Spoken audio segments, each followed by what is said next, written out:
Hello बच्चों, let's read the question. The question says, which of the following is not a favorable condition for physical adsorption? Option A में दे रखा high pressure, B में दे रखा negative del H enthalpy, सी में दे रखा high critical temperature of adsorbate and D में दे रखा high temperature. तो ये बच्चों देखिए इसका करेक्ट आंसर क्या होगा। एंड सबसे पहले हम लोग बात करते हैं की कॉन्सेप्ट की। की कॉन्सेप्ट तो बेसिकली क्वेश्चन आया बच्चों, factor affecting physical adsorption, physical adsorption. Okay बच्चों। एंड जो हमारा यहाँ पे फिजिकल एडजॉर्प्शन होता है बच्चों, इसमें क्या होते हैं कि जो हमारे पास एडजॉर्बेंट होते हैं और एडजॉर्बेट होता है। ओके। तो इस दोनों के बीच का जो भी इंटरेक्शन होता है बच्चों, ये कैसा होता है, वीक वंडरवॉल फोर्स, ये दोनों आपस में इंटरेक्ट करते हैं।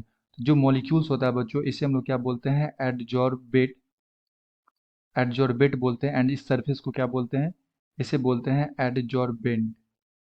तो इसके बीच का जो इंटरेक्शन होता है बच्चों, ये कैसा होता है, वीक वंडरवाल फोर्स होता है। एंड जो एक्सटेंट ऑफ एडजॉर्प्शन होता है यहाँ पे, एक्सटेंट ऑफ एडजॉर्प्शन, इसको हम लोग एक्स बाई एम से रिप्रेजेंट करते हैं, is directly proportional to pressure. Pressure. Okay. तो जितना ज़्यादा हम प्रेशर यहाँ पे अप्लाई करेंगे बच्चों, जितना ज़्यादा प्रेशर अप्लाई करेंगे, यहाँ पे एक्सटेंट ऑफ एडजॉर्प्शन भी क्या होगा, उतना ज़्यादा इंक्रीज करेगा। तो ये फेवरेबल कंडीशन होता है। हाई प्रेशर पे जो एक्सटेंट ऑफ एडजॉर्प्शन है, ये फेवरेबल होता है। ओके।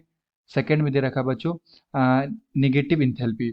तो जो हमारे पास एडजॉर्प्शन प्रोसेस होता है बच्चों, ये कैसा होता है, एक्सोथर्मिक प्रोसेस होता है। एक्सोथर्मिक प्रोसेस होता है, और यहाँ पे डेल एच का जो वैल्यू होता है, ये कैसा होता है, नेगेटिव।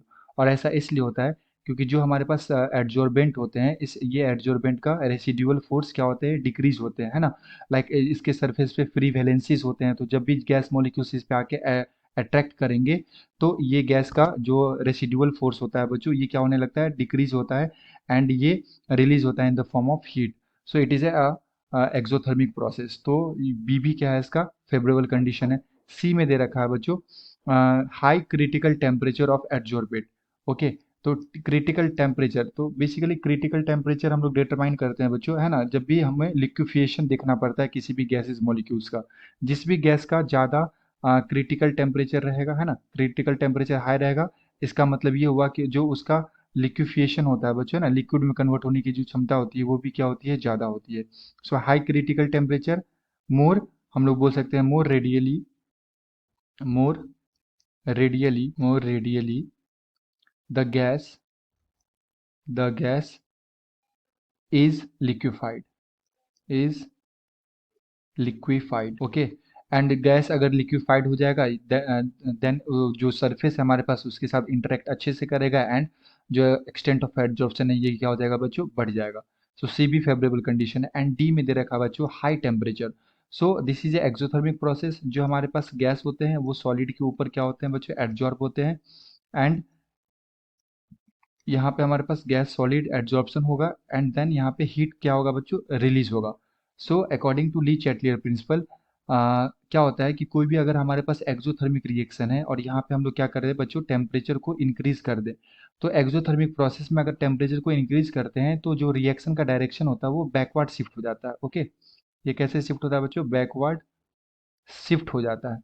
और अगर ये बैकवर्ड शिफ्ट होगा, यानी कि एक्सटेंट ऑफ एड्जॉर्प्शन जो है, वो क्या हो जाएगा, डिक्रीज कर जाएगा।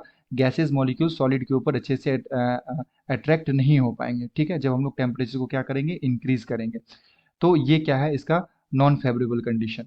तो जो हमारा करेक्ट आंसर हो जाएगा बच्चों, ये क्या हो जाएगा, ऑप्शन नंबर डी हो जाएगा, हाई टेम्परेचर। हाई टेम्परेचर पे एक्सटेंट ऑफ एड्जॉर्प्शन जो है ना, वो क्या हो जाएगा बच्चों, डिक्रीज हो जाएगा। So the appropriate answer is D. I hope you will understood it well. Best of luck.